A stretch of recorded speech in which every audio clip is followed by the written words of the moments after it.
Boa tarde a todos. Bem, a madre, ela sempre gentil nas palavras dela.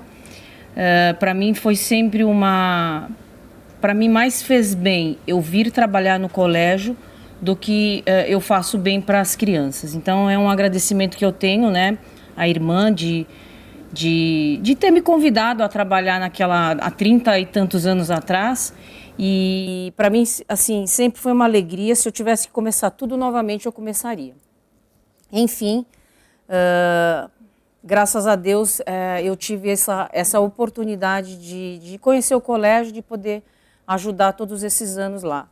Ele mais me ajuda do que eu ajudo ele, mas enfim, isso aqui são coisas da espiritualidade nossa, né?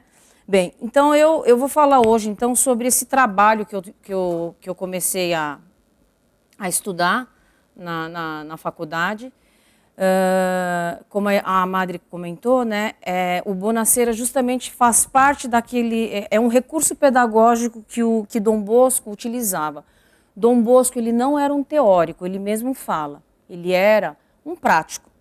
E ele deu o nome do sistema dele de sistema preventivo. Aqui eu vou colocar como método preventivo, por questões acadêmicas. Mas, né, isso aqui é só uma observação. Bom, então, por que a gente tem esse título? Um modelo de discipulado. O modelo é aquilo que a gente quer seguir. Né? Quando a gente tem um modelo, a gente tem um modelo de um santo, a gente tem um modelo de um professor, a gente tem modelos na vida. E nós queremos justamente seguir esse modelo que foi Dom Bosco. Para nós, aqui, os professores do Colégio São Mauro querem seguir o modelo de Dom Bosco. E como é que a gente vai seguir? Através dessas práticas que ele nos ensinou. Então, então, a gente quer ser discípulo de Dom Bosco, muito pobremente, assim, de longe, nós estamos há anos-luz dele, mas assim, a gente pelo menos tenta segui-lo de alguma maneira, né? E essa convivialidade que está no título da aula, da palestra, justamente é esse trato que a gente vai ter caridoso com as crianças, né? Nós vamos procurar ter um trato caridoso, uma familiaridade com eles, mas sempre aquela familiaridade que tem o respeito junto. Então, não é uma familiaridade em que o aluno vai chegar, né, pode chegar de qualquer jeito com o professor. Não, é uma familiaridade de pai para filhos, né? Bom, na verdade, o meu trabalho ele começou com um método preventivo, aí ele foi chegando no Bonacera, que eu chamo de boa noite, mas nas entrevistas que eu fiz com os meus ex-alunos, eu percebi que não era só simplesmente a história na capela, que a gente teria como nome de Bonacera, mas é também as conversas que os professores têm junto dos alunos, né? Então, eu vou dar um apanhado geral de tudo isso. Bom, deixa eu comentar como é que vai ser a divisão desta aula, né? Eu vou fazer uma breve biografia de Dom Bosco, falar um pouco da vida dele, né? Depois de métodos que a gente pode utilizar para educar uma criança, né? Ele fala de 2 e eu vou colocar um terceiro, que eu acho que é o que mais está em voga aqui na sociedade que nós vivemos, né? Depois eu vou falar sobre os pilares do método preventivo, que a madre já comentou um pouco na aula passada dela, e que são a razão, a religião e uma palavra em italiano que se chama amarevolezza, que eu não vou ficar falando essa palavra várias vezes, mas eu já vou depois explicar o que ela significa, né? Ela não tem propriamente uma tradução, mas eu vou mais ou menos colocar aqui como eu li nos livros, que eu acho que é um termo bem... foi bem explicado, né? Depois eu vou falar sobre a origem do Boa Noite, que é sobre o trabalho que eu estou fazendo, né? Quando começou o Boa Noite. E depois eu vou falar sobre alguns relatos que foi justamente que são as entrevistas que eu fiz com alguns ex-alunos aqui da escola. Porque a gente tem tudo muito na teoria, né? Então, sabemos o que Dom Bosco fazia, mas eu queria saber o que os alunos, os ex-alunos, pensavam a respeito desse ambiente escolar chamado São Mauro. Então, eu fui com 10 ex-alunos, eu queria ter feito com mais, eu não pude, porque demorava muito, cada aluno ficava lá falando 1 hora junto comigo. Eu achava uma delícia, porque fazia tempo que eu não conversava com alguns. Então eu consegui só fazer com alguns ex-alunos. E depois, em conversas assim com crianças próximas, a gente também sempre vai ouvindo alguma coisa, e aí vocês vão ver qual é o que eles pensam a respeito desse ambiente, esse ambiente escolar chamado São Mauro, que a gente quer seguir justamente o método de Dom Bosco. Quem que foi São João Bosco, né? Bom, ele nasceu no dia 15 de agosto de 1815, dia de Nossa Senhora da Assunção. E para entender bem como é que, acho que até foi isso que fez com que ele fosse esse santo, né, de tanta grandeza. Ele ficou órfão aos 2 anos de idade, o pai dele morreu, o pai chegou do campo, entrou na adega, que é o porão, né, da casa deles, e ele estava muito suado. Aí ele pegou uma pneumonia e logo em seguida ele morreu, né? Então ele ficou órfão aos 2 anos de idade. Esse menino órfão foi criado pela mãe. Ele tinha um irmão mais velho que não era o irmão, era meio-irmão, porque o pai dele era viúvo, né? Então ele tinha esse irmão chamado Antônio, aí nasceu São João Bosco e um outro filho chamado José, né? E ele ficou órfão aos 2 anos de idade, enfim. Quando ele tinha 9 anos de idade, na vida dele a gente vê que assim, Nossa Senhora estava muito presente na vida dele. Então ele tem muitos sonhos. Ele diz sonhos, mas na verdade não eram sonhos, eram profecias. Então ele teve um sonho muito específico aos 9 anos, que justamente ele vê nesse sonho vários animais. Aí ele, junto daqueles animais, ele vê os animais e aí aparecem 2 personagens que ele não sabe dizer quem são esses 2 personagens, ele vai saber depois quem eram esses 2 personagens. E ele fica... Não, acho que minto, peraí. Primeiro ele vê as crianças, umas crianças brigando, que se transformam em animais. E aí ele fica meio que atordoado, chegam esses 2 personagens, e uma é uma senhora muito bonita e um outro é um senhor muito majestoso. E ela fala para ele, né, que era para ele não com socos e pontapés, que era para cuidar daquelas crianças. E ele vê nesse sonho um sonho, ele não via como um sonho profético, porque ele tinha 9 anos, a família dele, fica todo mundo rindo, alguns falam, você vai ser chefe de desordeiros, e a mãe dele falou assim, quem sabe você não vai ser padre. E foi realmente um sonho profético, porque ele foi ser padre para cuidar de crianças justamente. Bom, ele morreu em 1888 de esgotamento físico. Ele tinha 72 anos de idade nessa época, né? Nós fomos visitar a igreja onde o último lugar onde ele ficou, em Roma, né?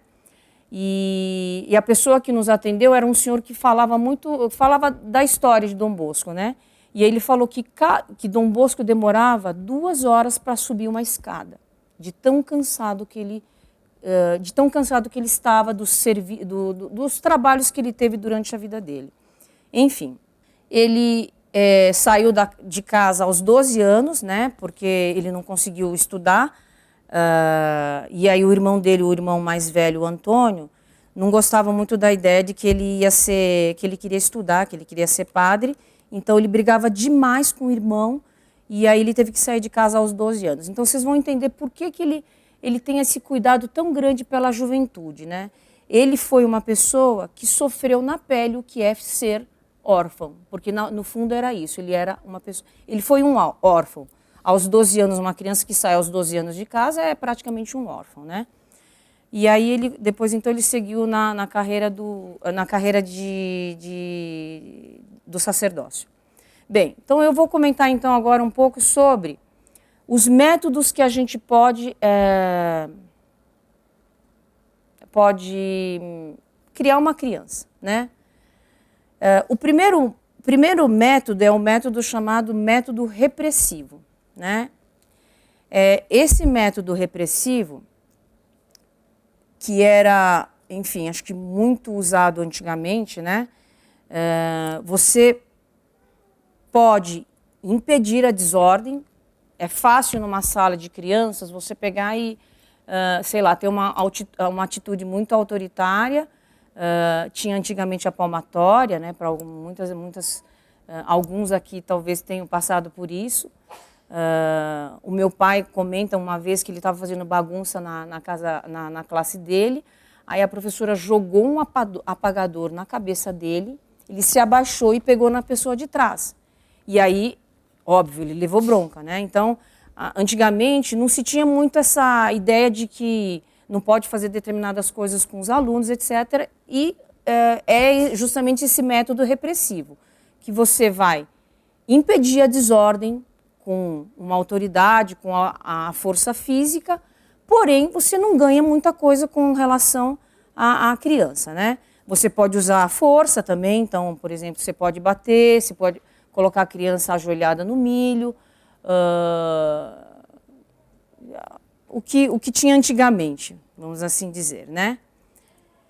Você vai ter uma punição, essa punição sempre vai ser uma punição para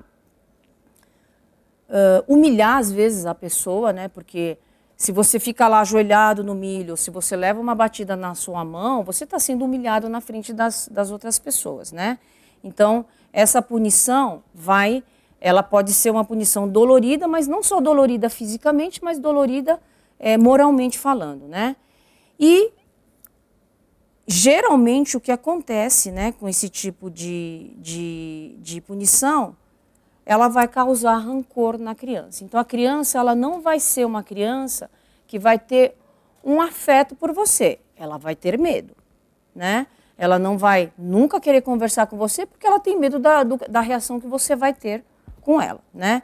Então, aqui fala sobre a autoridade presente no método repressivo não se preocupa em entender as necessidades de seus subordinados e nem de observar os seus progressos.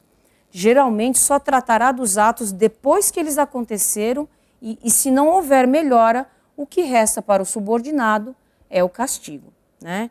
Então, a criança não é avisada, ela só é corrigida na hora porque ela fez uma coisa errada, né? As consequências desse sistema, então, portanto, um ambiente constante de tensão entre a autoridade e o subordinado. O medo de errar, o clima de revolta, desconfiança e falta de respeito mútuo. E não raras as vezes a autoridade é odiada por eles. É o que às vezes nós temos nesses sistemas aí, China, né, ninguém gosta de lá. O espaço para o desenvolvimento das próprias capacidades é bem reduzido. O subordinado não é capaz de se autogerir, pois sempre obedece e não tem tempo para refletir.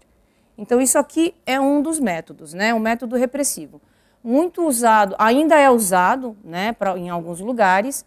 Como vocês podem ver, a gente pode até ter sucesso na ordem, mas não é isso que a gente quer das nossas crianças. O outro método que eu coloquei aqui, que Dom Bosco não fala dele, mas eu acho que é o método que hoje em dia é o que está sendo utilizado com as crianças, né? Que eu chamei de método permissivo ou uma educação... Hã?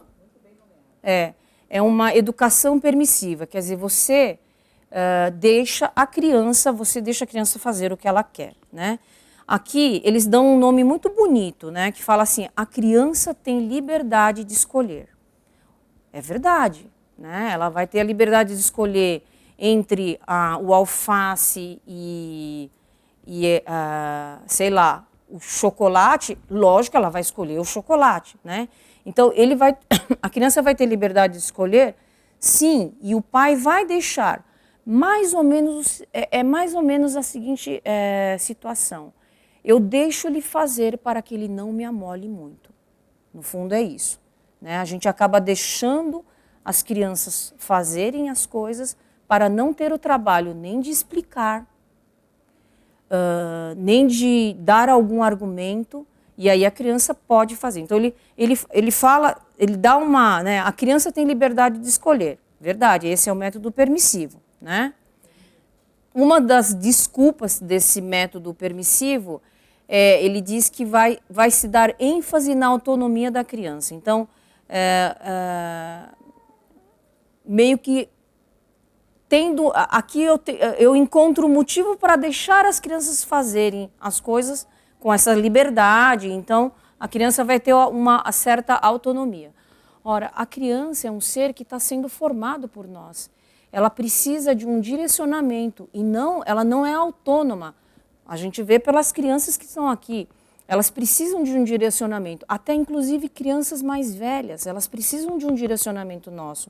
Dizer que elas vão ter uma autonomia é realmente jogar uma criança no fundo do poço, né? Então, isso aqui não é bom, não é o melhor para as crianças, né? E outra coisa que eles falam, a criança vai aprender com as consequências. Só que às vezes as consequências elas são irremediáveis, não dá para a gente voltar atrás, né? Então, pensar nesse método permissivo como sendo uma opção boa para as crianças hoje em dia é péssimo, né? Porque crianças, elas precisam de direcionamento, elas precisam a liberdade de escolher, mas é a liberdade de escolher para coisas boas e não coisas ruins. Ela não tem direito de escolher coisas ruins, né?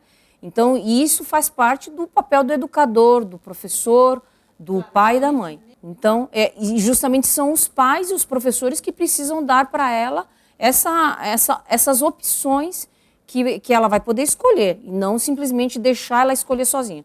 Mesmo porque hoje em dia ela vai escolher a partir do quê? A partir das influências de um celular, né? Então, é comum a gente ver essas crianças todas imersas em celulares, sem ter que o pior educador é aquele influencer ou aquela pessoa que está fazendo coisas erradas e ela vai seguir aqueles exemplos. Então, realmente, a escolha dela não vai ser uma escolha muito boa.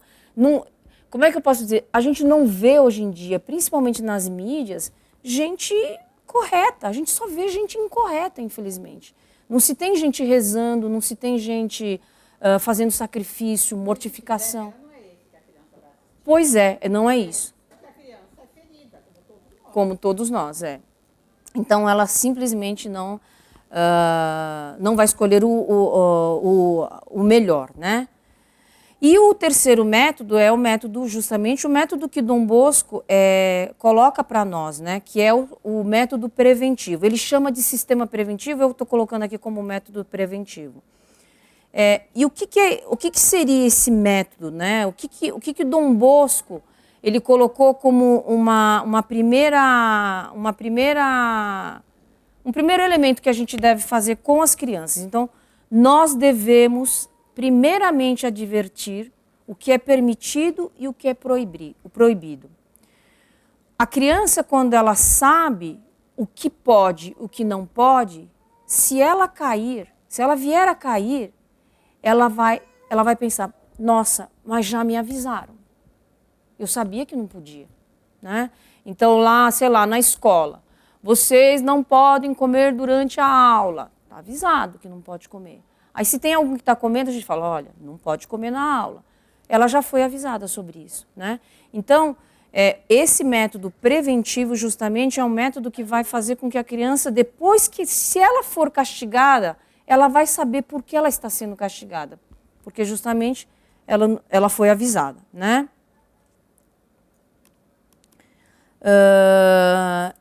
O que acontece nesse método preventivo? Então, a pessoa ela fica na impossibilidade de fazer coisas erradas, né?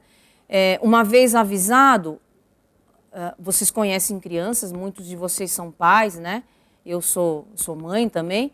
E não adianta a gente falar uma vez. Nós precisamos falar muitas vezes, né?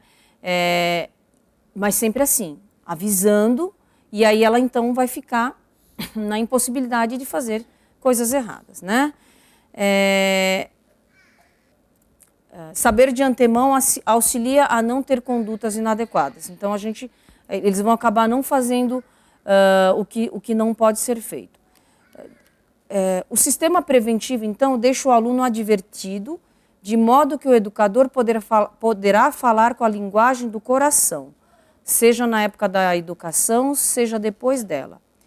Tendo conquistado o coração de seu protegido, o educador poderá exercer sobre ele um grande domínio, adverti-lo, aconselhá-lo e também corrigi-lo, mesmo quando esse se encontrar nos empregos, nos serviços públicos e no comércio. Quem fala isso é Dom Bosco, né? Dom Bosco que falava isso, que depois que a pessoa consegue, depois que o educador consegue conquistar o coração do aluno, ele vai poder, assim, conversar sempre com ele, mesmo depois.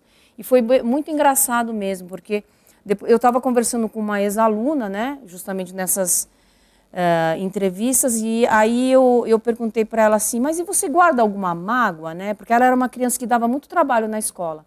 Aí ela falou assim, professora, zero mágoa, né? Então eu falei assim, que bom, ainda bem, né? Porque a gente fica preocupado, enfim, né? Se eles vão ou não guardar algum tipo de mágoa. Bom, então quais são os pilares, né, do método preventivo? O primeiro pilar é a razão, né? Então, o educador ele deve se fazer entender, deve explicar, provar e convencer com argumentos os alunos, né? Os alunos, eles precisam ter esses argumentos aqui, tanto na parte racional, como também na parte da fé, né? Então, na verdade, um bom educador, ele vai justamente convencer as crianças através desses argumentos, né? Por isso, né, que o professor, ele deve ser coerente com seus ensinamentos e com a sua vivência. Isso aqui é uma coisa essencial. A Madre já tinha comentado, o André também, mas nós precisamos, os professores, eles precisam ter essa coerência, porque o aluno que vê o professor fora da escola, fazendo coisas, né, indevidas, ele vai pensar, mas ele falava tanta coisa boa e agora ele vive desse jeito. Então, realmente, precisa ter uma coerência nos ensinamentos, né, o que ele vai ensinar junto com a sua vivência, né? O outro pilar, né, que Dom Bosco coloca aqui é a religião, né? Então, a religião, ela é o que vai fazer, é um dos pilares que vai sustentar esse método preventivo, né? Bem, ninguém é bom sem os sacramentos, ninguém é bom sem a religião. Não dá para a gente imaginar, não dá para a gente pensar que um ser humano ele vai ser bom simplesmente decidindo, eu vou ser bom. Não, nós precisamos da graça e a graça vem através da religião. Então, o outro pilar, então, por isso que uma escola católica ela precisa ter os sacramentos, ela precisa ter a Santa Missa, né? Ela precisa ter a confissão, ela precisa ter a comunhão em abundância, para que justamente os alunos tenham sempre esse cuidado de estar em estado de graça, né? Dom Bosco ele conseguia isso justamente porque ele estava sempre junto dos alunos dele, né? E o último pilar, que é essa palavra, que é a palavra chamada amarevolezza, né? Que é justamente... Eu vi todos os autores eles comentam que essa palavra ela não tem uma tradução, né? Eu li uma tradução de um autor lá que falava que a amarevولeza, ela pode significar o amor demonstrado. E eu achei muito verdadeiro, né? Você vai ter essa, não é nem carinho, não é nada, é um amor que você demonstra para aquele aluno. É isso que é a amarevولeza, né? E Dom Bosco justamente era um exemplo disso, né? Era um santo alvoroço, um tempo que lembramos sempre com saudade, porque o afeto é que nos servia de regra, e nós não tínhamos segredos para o Senhor. Isso aqui foi um aluno dele que falava de Dom Bosco. Os alunos de Dom Bosco, eles não tinham reservas com ele, né? E até Dom Bosco, ele tem uma época que ele já estava já mais velho, né? E ele estava longe do oratório e ele escreveu uma carta famosa chamada Carta a Roma, e Carta de Roma, e aí ele fala assim: perto ou longe eu penso sempre em vós. Meu único desejo é ver-vos felizes no tempo e na eternidade. Esse pensamento e esse desejo é que me levaram a escrever-vos esta carta. Sinto, meus caros, o peso do afastamento, e o fato de não vos ver nem ouvir me aflige como não podeis imaginar. Isso aqui eram as palavras, assim, a gente vê que é uma palavra de um pai mesmo, né? Desejaria, por isso, escrever-vos estas linhas há uma semana, mas as contínuas ocupações me impediram. Todavia, embora faltem poucos dias para minha volta, quero antecipar minha chegada, ao menos por carta, já que não posso fazê-lo pessoalmente. São palavras de quem vos ama carinhosamente em Jesus Cristo e tem obrigação de falar-vos com a liberdade de um pai. Haveis de permiti-lo, não é verdade? E me prestareis atenção e poreis em prática o que vou dizer-vos. Veja bem, ele não precisava ter escrito todas essas palavras para eles, porque ele já demonstrava lá, mas aqui ele está verbalizando aquilo que realmente ele sentia por aquelas crianças, né? E essa carta, justamente, é uma carta que vai falar que Dom Bosco, ele comenta que ele teve um sonho, né? E nesse sonho ele vê dois alunos, um antigo e um novo, do tempo atual. Esse chamava Valfré.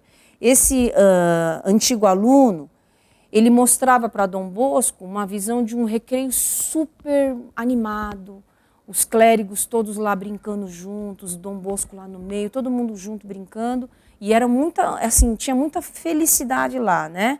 E o outro aluno mostrava o recreio na atualidade, né?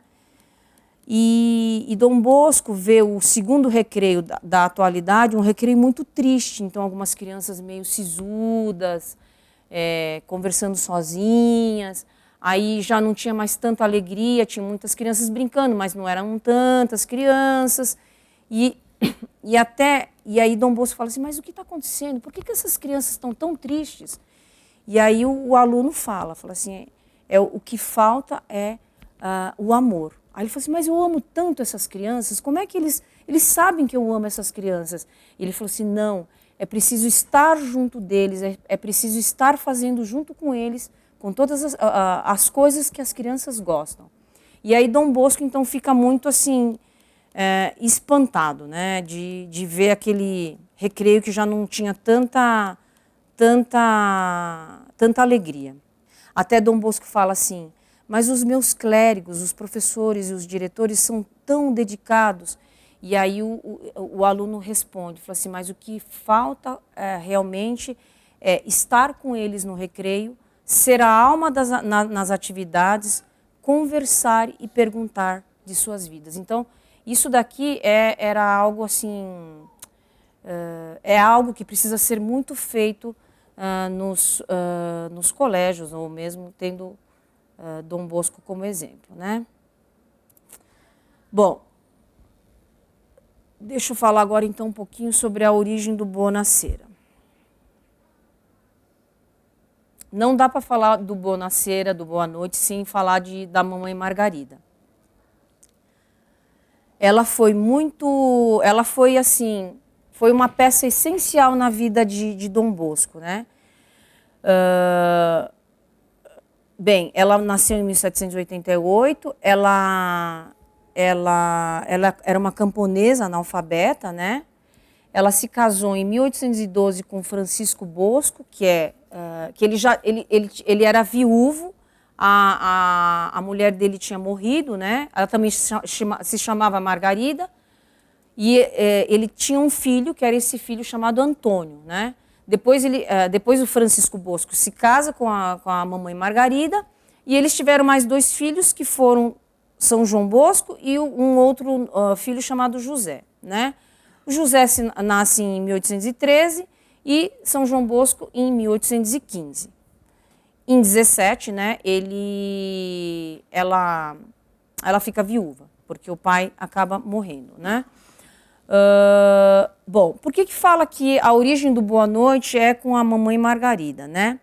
A mamãe Margarida, ela era muito sábia, né? Ela era uma educadora muito... Ela tinha a sabedoria de uma pessoa... Ela era analfabeta, mas ela era muito sábia. Ela tinha muita firmeza também, então sempre foi uma pessoa justa, né? E eles viam ela como uma mãe bastante justa. Ela era severa e doce ao mesmo tempo. Tanto é que quando Dom Bosco ele foi formar o oratório, ele foi viver num lugar que era um lugar que não era um lugar muito bom, né? O único lugar que ele conseguiu para construir o oratório dele era um local que não tinha boa fama.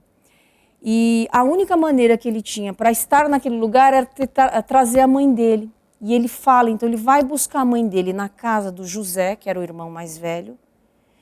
Ele explica, ela já tinha a vida estabilizada, né? Ela estava vivendo com o filho mais velho, estava tranquila, já tinha os netos, e aí Dom Bosco vai lá na casa dela e fala: mãe, eu preciso da senhora lá, porque lá é um lugar que eu preciso ter uma senhora do meu lado para poder ter uma casa onde eu possa receber os meus alunos. E aí, então, ela vai junto de Dom Bosco, ela vai morar junto com Dom Bosco nesse oratório com um monte de crianças. E vocês imaginem uma pessoa de idade morar com um monte de crianças.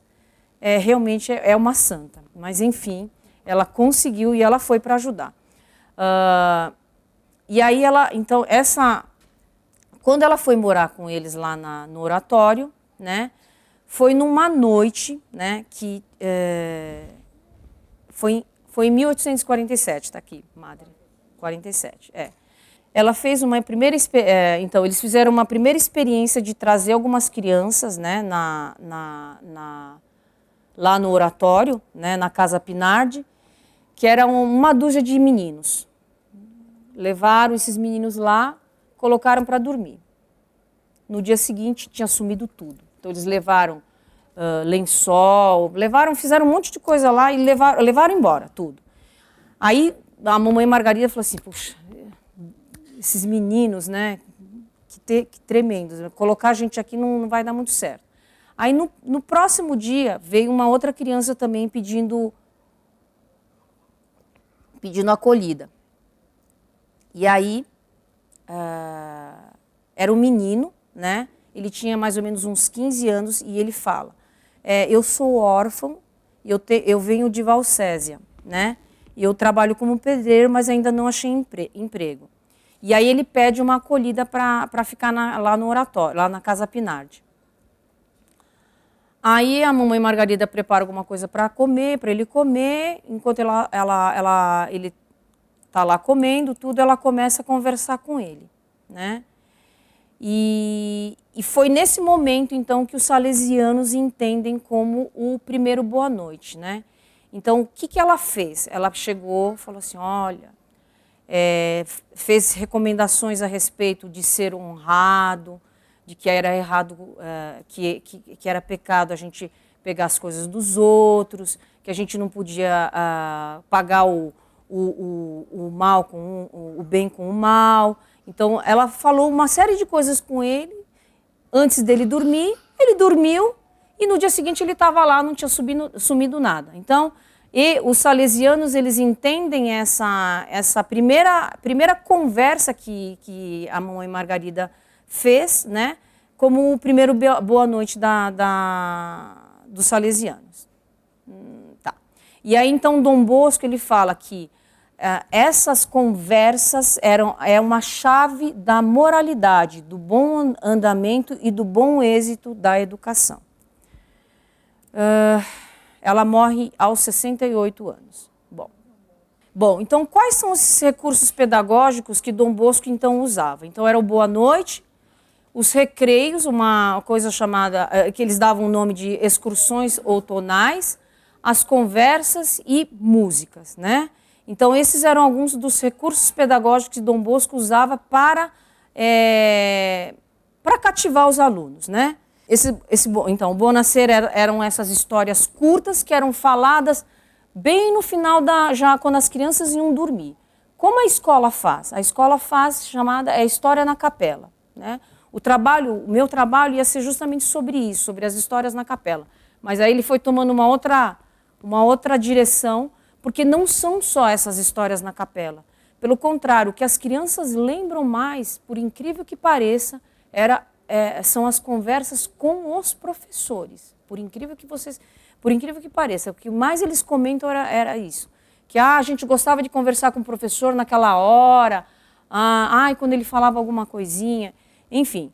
Então, o Bonacera é um dos recursos pedagógicos, que são essas histórias curtas, que tem sempre elementos do cotidiano, né? E não pode não pode ser muito tempo, senão as crianças já ficam todas... 15 minutos, mas dá uns 10 minutinhos. Isso, por aí. Bom, outro recurso pedagógico é o recreio. Então, o recreio ele precisa ter uma participação ativa dos educadores e uma vigilância. Tem uma aluna na escola que ela recém-chegada, ela falou assim, eu estranhei um pouco que a gente sempre tem professor olhando aqui, né? Porque acho que é uma coisa que não tem nas outras escolas. Então, o professor sempre deve estar vigilante, né? Outro recurso que ele utilizava era essas excursões outonais. E é engraçado, porque ele fala dessas excursões como que eram dadas quando as crianças se comportavam bem, né? Então, eles saíam para fazer pequenos passeios, e aí acabavam fazendo essas excursões outonais. Os teatros também eram muito utilizados por Dom Bosco, né, para ajudar as crianças, né?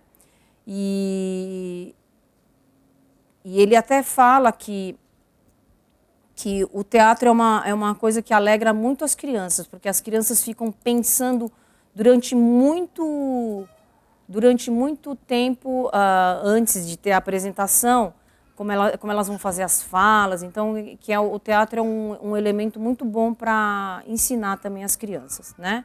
A música também, que Dom Bosco até comenta que um oratório sem música é como um corpo sem alma.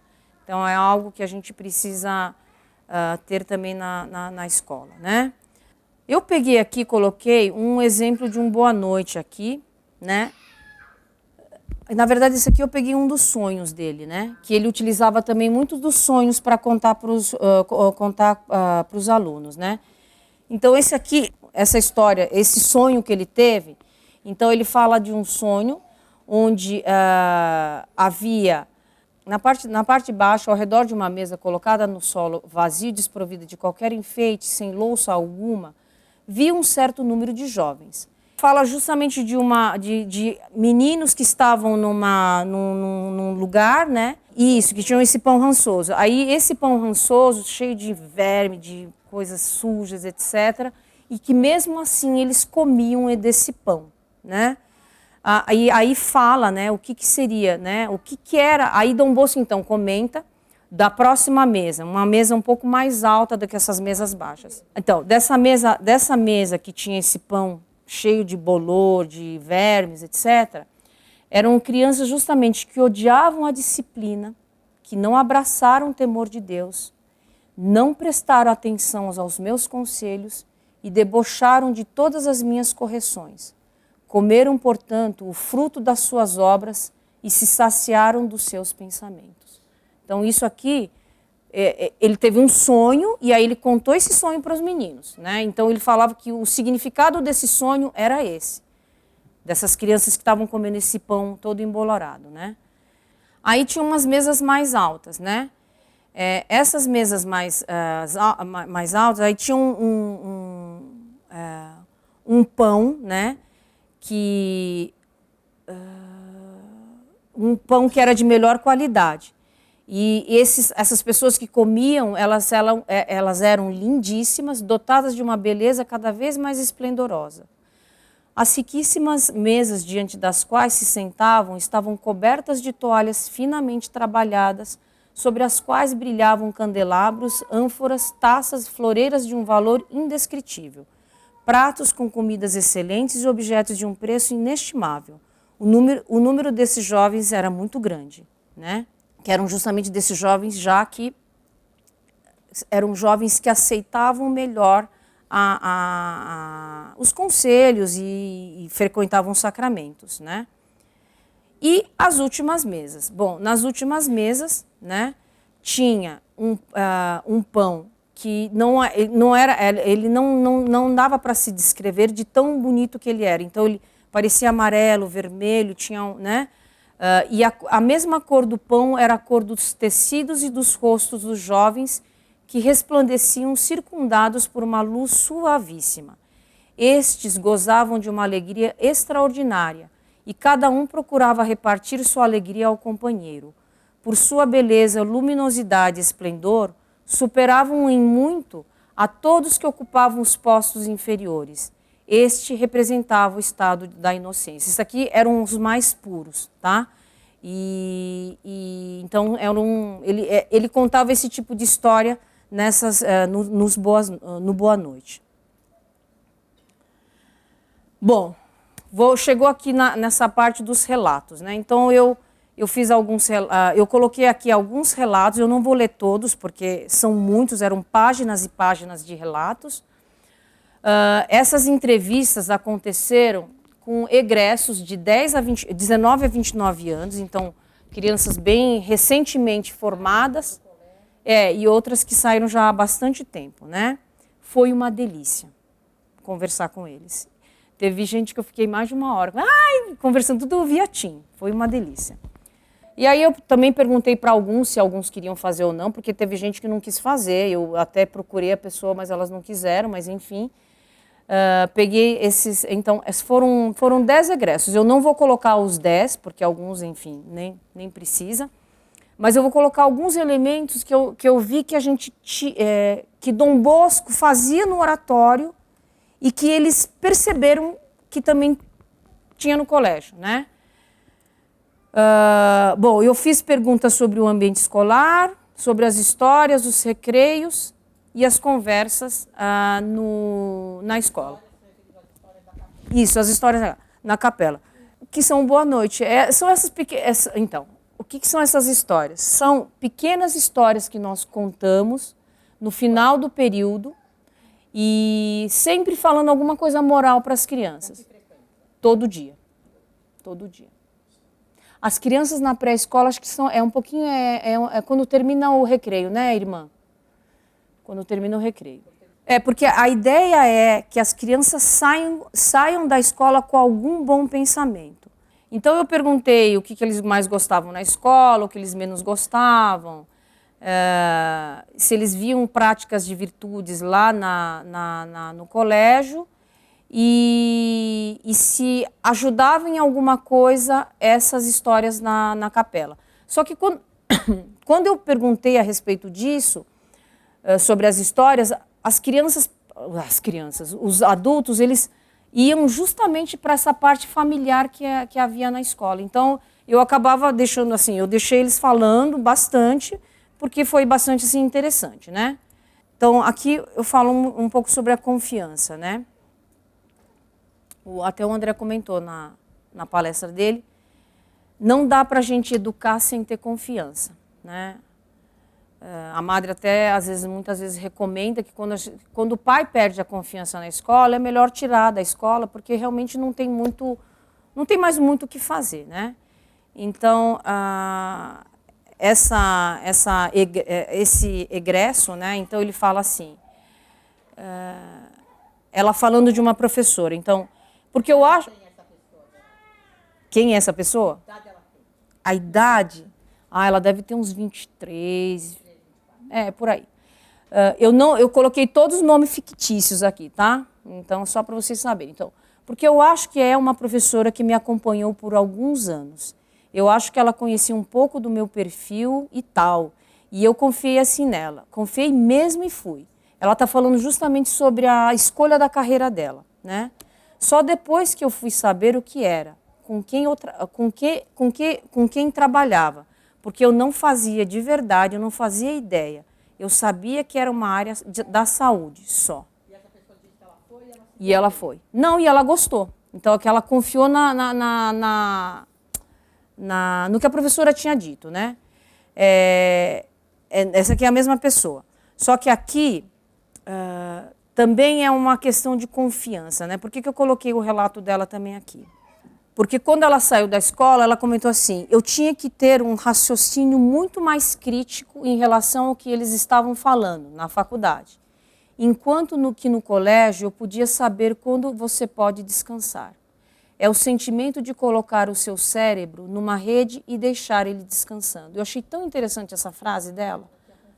Ela tinha muita confiança. Ela falou assim, isso. Então, e a ideia de colocar o cérebro numa rede é muito engraçada, né? Eu achei o máximo isso aqui. Colocar um cérebro numa rede. Nossa, eu achei o máximo. Isso aqui eu falei assim, não, eu vou colocar isso aqui para eles verem. Muito. Eu tenho uma relação de confiança com os meus pais. E eu acho que essa relação que eles tinham de confiança em relação ao colégio era algo que eu emprestava deles. É a frase dela. Tá? Dom Bosco fala muito também de gostar do que eles gostam, né? Então, essa menina que eu chamei de Ana, né, não é Ana, o integral eu acho que era uma coisa muito feliz. Assim, na época que eu estava, porque as professoras também eram bastante próximas. A gente fazia muita coisa no integral, além das lições. Era um lugar muito cheio, com muita gente, e principalmente nas brincadeiras. Aí ela falando, então eu acho que principalmente nas brincadeiras, nessas brincadeiras mais grupais, as professoras do integral incentivavam muito a gente nisso, porque é isso, elas misturavam a gente, colocavam com quem você não gosta, com quem você gosta, e você tinha que fazer aquilo funcionar. Sobre o Bonacera, né? Essa aqui é sobre a história na capela. Eu chamei de Betânia essa pessoa, tá? As histórias na capela eu acho que eram primeiro essa questão que eu falei, da gente ver os professores em outros momentos, só na sala de aula.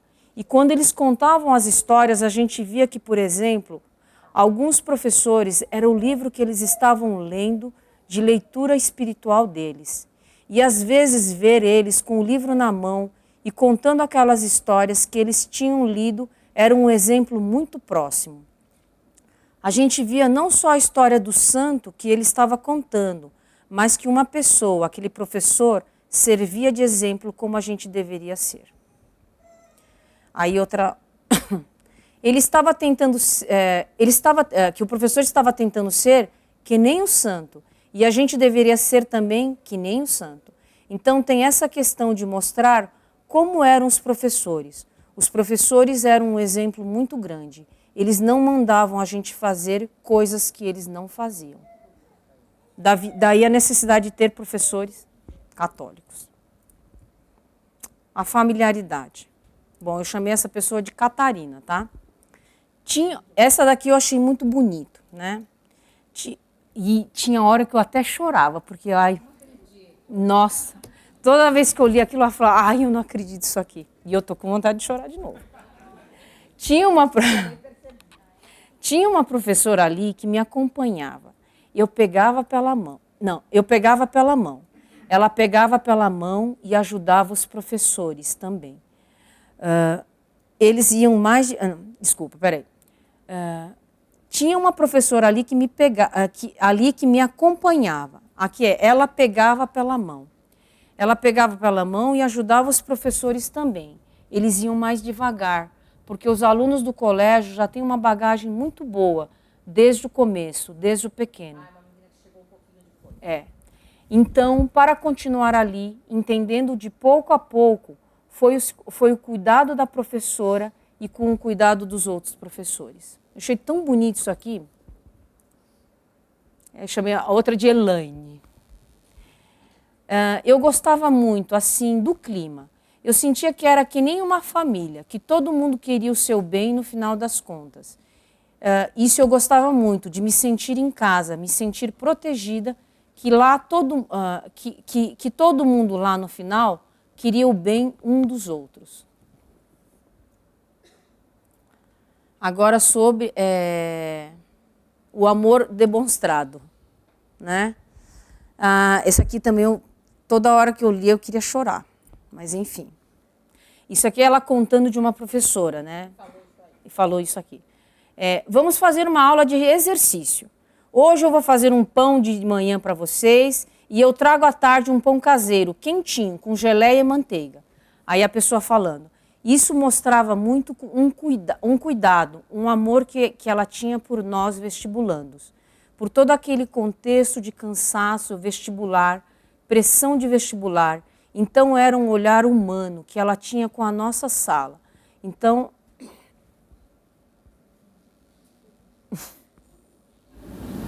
Então a gente se sentia acolhido pela professora, que olhava o nosso cansaço, tentava entender o que estava acontecendo. É a Gabriela. Foi a Gabriela. Isso.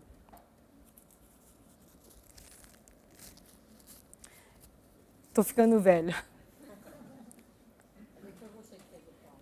Isso aqui precisa cortar depois, hein, pessoal? Pelo amor de Deus. Bom. Nossa. Aí eu coloquei aqui, porque assim, esses momentos que eu relatei aqui foram há muitos anos atrás, né? Eu coloquei alguns elementos de agora, né? Não foi essa professora que fez, a irmã que está aqui, ela estava ajudando só. Não era nem nascida, mas justamente eu pedi também para algumas professoras, você tem aquele momento que você comprava uma coxinha para os seus alunos, que você fazia um café da manhã especial. Ah, não, claro que eu não tenho. É óbvio, elas não iam ter. Por quê? Porque isso aqui elas faziam completamente sem nenhum tipo de pensamento. Nada, nem marketing, nada. Isso aqui é marketing, mas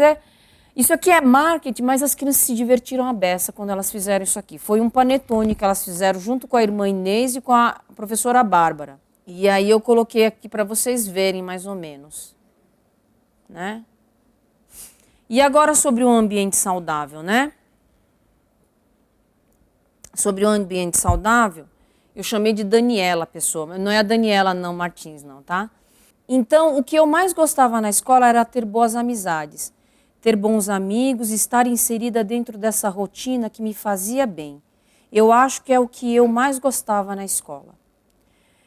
Eu conversava no horário do almoço e intervalo. Intervalo normalmente era com colegas.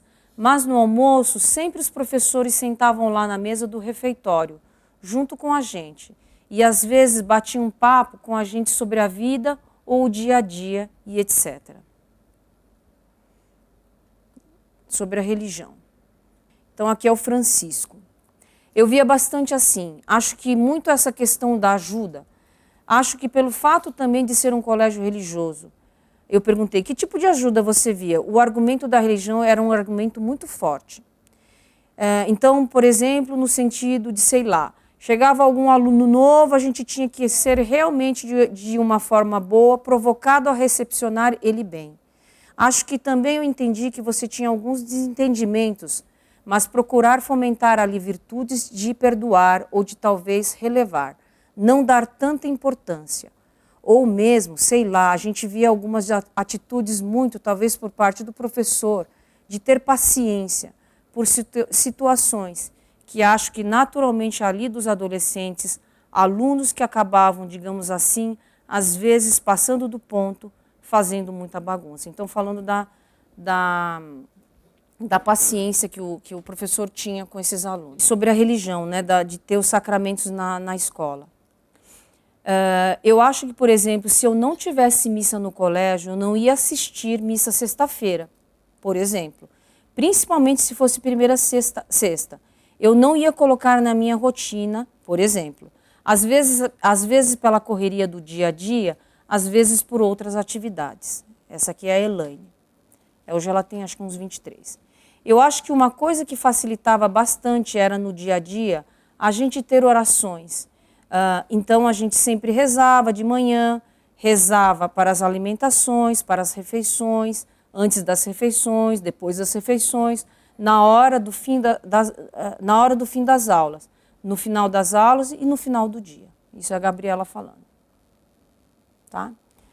Então foram alguns relatos que eu peguei. Eu nem arrumei aqui o português deles, entendam, né? Eu deixei. Eles estavam falando muito assim despreocupadamente. Foi assim, foi uma delícia. Eu sinceramente eu gostei demais. Foi muito proveitoso de ver também o que o colégio faz também com essas crianças que já são agora adultos, que já estão atuando no mercado. Eu tentei fazer com algumas outras pessoas, mas infelizmente eu não tive tempo, o tempo foi curto. E gostaria de finalizar só com essa... Eu coloquei aqui missão professor, né?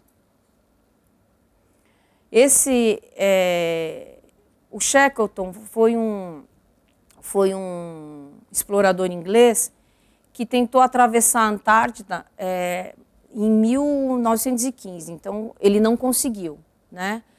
O barco dele encalhou, afundou, ele passou frio, aconteceu um monte de coisa. Depois ele foi parar, ele teve que abandonar o barco, atravessar. Ele fez, foi um feito que ele conseguiu fazer. Ele não atravessou a Antártida, mas ele conseguiu resgatar os 27 homens que estavam junto com ele. E ele chegou vivo, né? Mas eu coloquei aqui como a missão do professor, porque quando ele foi convocar os marinheiros, ele colocou esse anúncio, né? Então, procura-se homens para a jornada arriscada, salários baixos, frio implacável, longos meses de completa escuridão, perigo constante, retorno seguro duvidoso, honra e reconhecimento em caso de sucesso. Então, quando eu vi essa convocação, eu pensei, é mais ou menos o professor, né? O professor, ele precisa querer estar nessa missão. Vocês viram que para ser um professor realmente católico, a gente precisa, primeiro, não ganhar nada, ganhar ingratidão muitas vezes por parte dos alunos, dos pais e às vezes até da direção, né? Porque às vezes a direção vai lá e dá uma puxãozinho de orelha, né? Então, é uma missão que precisa ter um amor realmente a Deus. Eu entendo porque hoje em dia muita gente não tem sucesso com relação à educação. Porque os professores não querem saber, muitas vezes não vale a pena, né? Precisa realmente ter algo muito maior por trás disso, que é o amor a Deus. Então, acho que é isso.